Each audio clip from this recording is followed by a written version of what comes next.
Good evening. My name is Rebecca Scallio, and this is my friend Erin. And today we are going to talk to you about the forensic field called cybercrime analyst. Yes, and make sure to stay tuned for an interview with a very special guest.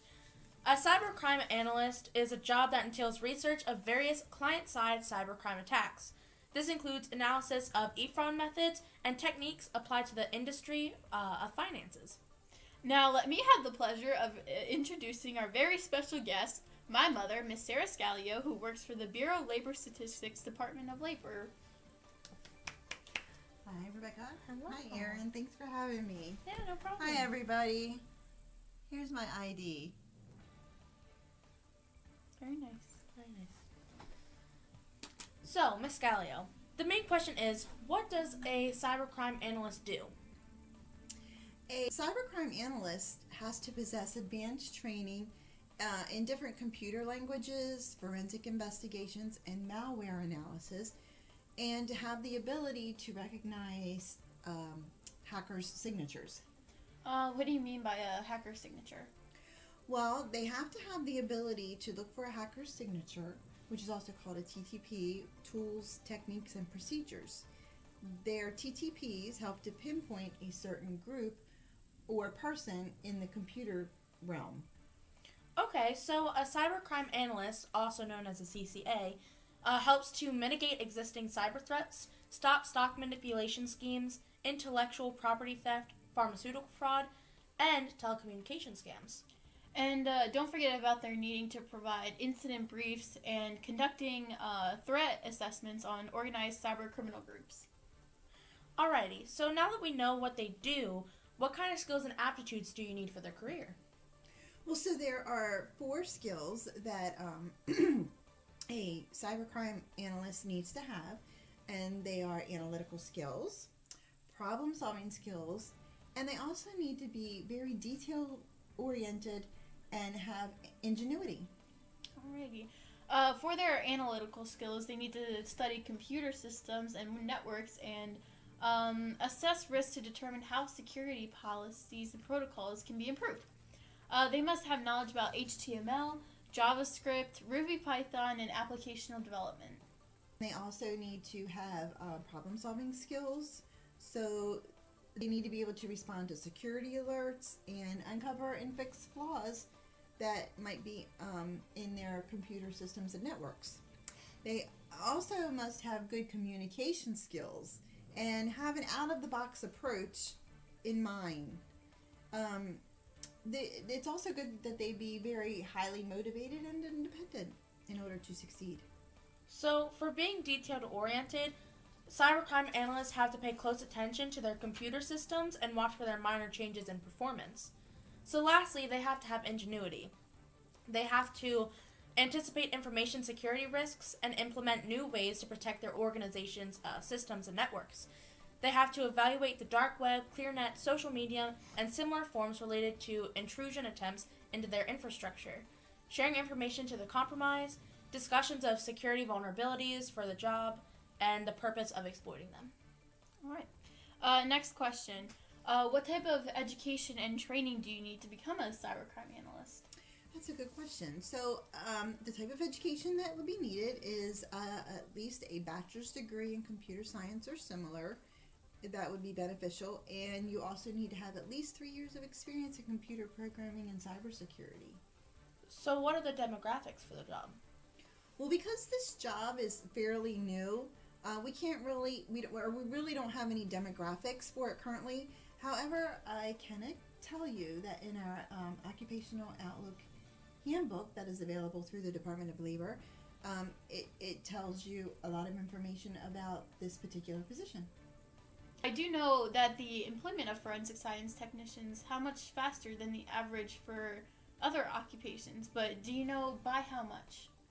So from 2014 to 2024, this field is projected to grow by 27%.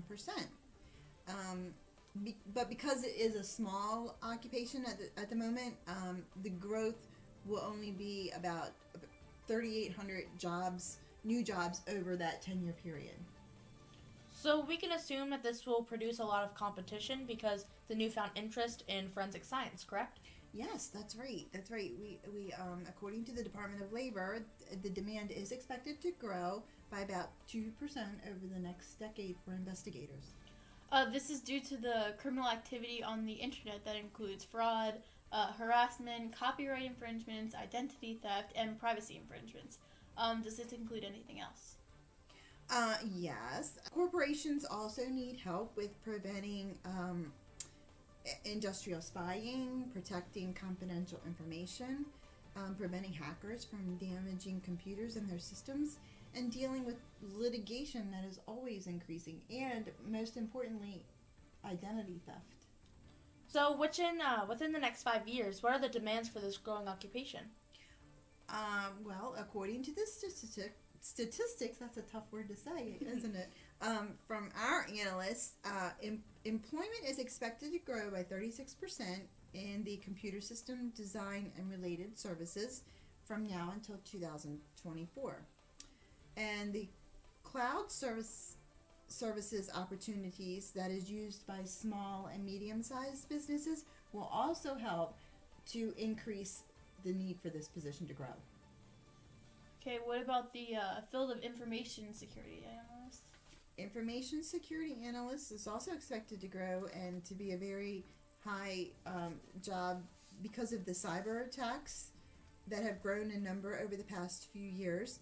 There will be a need for many more analysts to create innovative solutions that will prevent these pesky hackers from stealing private and critical and personal information. So finally, what about the healthcare industry? Well, that's a good question also.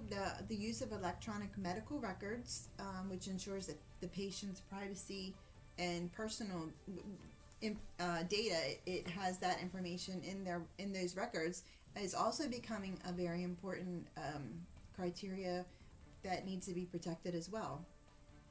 Oh, that's wonderful. And for those CCAs out there, are there any opportunities for advancement? Of course, there's always an opportunity for advancement. So whether it's in a specific forensic study in the workplace or in a criminal justice environment, you can improve in the types of programs and malware you use, as well as your understanding of the computer language.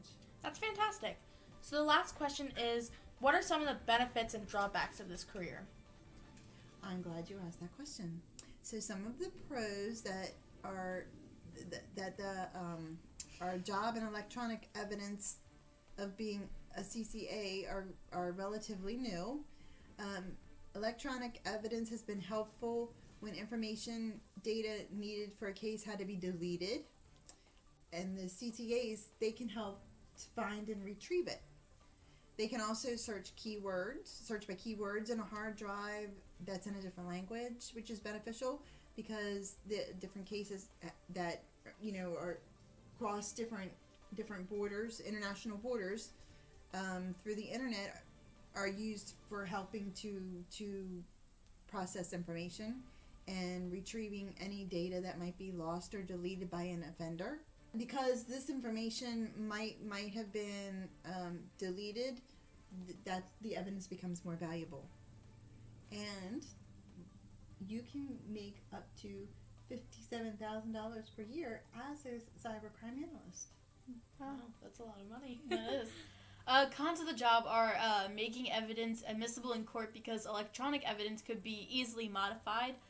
CCAs must be able to fully comply with the standards of evidence required in the court of law, and must be able to show that the data has been tampered with, which could be very difficult in some cases. The main disadvantage of this job is the cost of retrieving the data, because CCAs are being hired per hour. The data could take as long as 15 hours to analyze and report, depending on the nature of the case. Well, there you have it. So if you were thinking about becoming a cybercrime analyst, there's all the information that you need to know. All right, thank you for watching, and thank you, Mom, for coming. Thank you for having me. Thank you very much. Pleasure. My pleasure. Good luck to everyone. Bye, everybody.